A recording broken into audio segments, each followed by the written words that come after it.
We've been covering a variety of topics today, but none are as shocking as this next one. We're talking about what goes on behind the scenes in an emergency room, the weird, the odd, the strange but true, bizarre tales from the ER. And I'm joined by Associate Clinical Professor of Emergency Medicine at USC, Dr. Armand Dorian. And he's going to share some of his most unusual cases he's ever seen.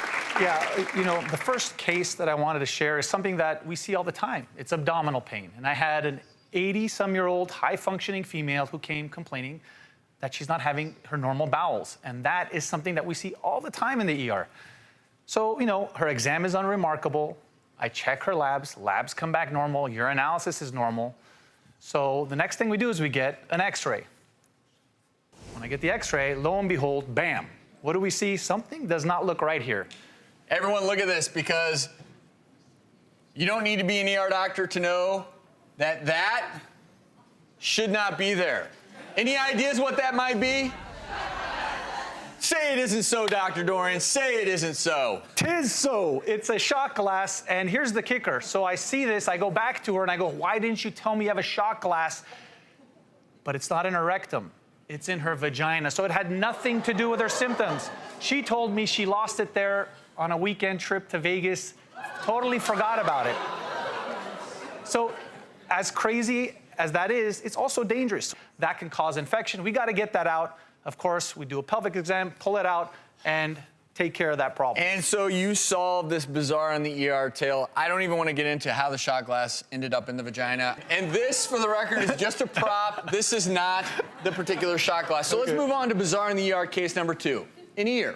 No big deal, right? Yeah, you know, as an attending, we get a lot of people come to the ER with ear infections. I send the med student to go look at the ear. The med student comes right back saying, I don't know what's going on. Then I send the resident. The resident comes back, you know, doc, I don't know what's going on. Can you help us out? So how old was this patient? This patient was a young, functioning, he was actually worked in a bank, had a tie on, sitting there, very clean cut. And pain in his ear, and it's been going on for a couple of days. So I'm like, why are these two, you know, the student and the resident not able to see what's going on? As I approach the poor man, I see something fall out of his ear. I go, okay, this is not gonna be normal. So I walk in, and as soon as I look inside, I see thousands of maggots head on, squirming away, jam-packed. Bizarre in the ER. So live maggots hanging out in the ear. This is what they look like. These are maggots. And look, it's one thing for me to see the maggots. It's another thing for me to tell this poor guy, sir, the reason you can't hear and you have pain is there's maggots in your ear.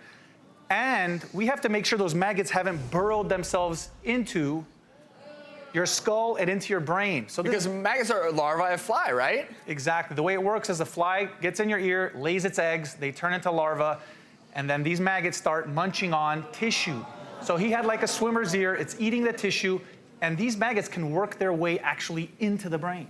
And before you guys get too grossed out, maggots are actually used sometimes medically. They can actually help clear up skin infections, but you don't want them in your ear. Yeah, I mean, you could just imagine when someone says something's wiggling in my ear and this is the thing you see, it's definitely not cool. All right, so Dr. Dorian, since I certainly was never taught in medical school how to treat maggots in the ear, you weren't either. This is what's cool about what we do. The ER, you got to figure out, okay, what am I going to do? So what'd you do to get the maggots out of his ear? This is the MacGyver, where we sit down and think, what can we do? So I got viscous lidocaine, and we poured this lidocaine in, and it actually numbed the maggots so they couldn't cling really well. So then when we gently flushed it out, all the maggots fell. But we had to make sure we got the CAT scan to make sure they hadn't burrowed their way all the way through to the skull, to the brain. And if you see here, you can actually see they had not gotten past the bone here, so they were just trapped in the ear canal itself.